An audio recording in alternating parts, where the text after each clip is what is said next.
পর্যাপ্ত গ্যাস সরবরাহের অভাবে সিরামিক শিল্পে 50টি প্রতিষ্ঠান নতুন বিনিয়োগ বন্ধ করে রেখেছে আর উৎপাদনে যেতে পারছে না 5টি কোম্পানি বলে জানিয়েছেন Bangladesh ceramic manufacturers and export association BCME এর ভারপ্রাপ্ত সভাপতি মইনুল ইসলাম।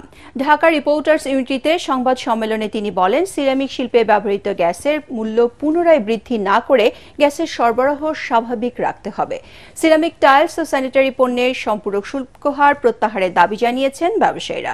দেশীয় টাইলস উৎপাদন পর্যায়ে আরোপিত 15% সম্পূরক শুল্ক এবং স্যানিটারি পণ্য উৎপাদনে 10% সম্পূরক শুল্ক প্রত্যাহারেরও দাবি তাদের। মূল্যবৃদ্ধির নামে কারসাজির কথা উল্লেখ করে উদ্যোক্তারা বলেন, আগে অবৈধ সংযোগ বিচ্ছিন্ন করতে হবে, এরপর গ্যাসের মূল্যবৃদ্ধির কথা ভাবতে হবে।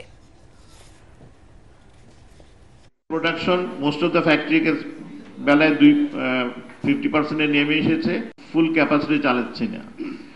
কারণ প্রত্যেকটা যে ইকুইপমেন্ট আছে ওগুলা 15 PS এর নিচে চলবেই না, অত তাদের ওই মেকানিজমই করা আছে।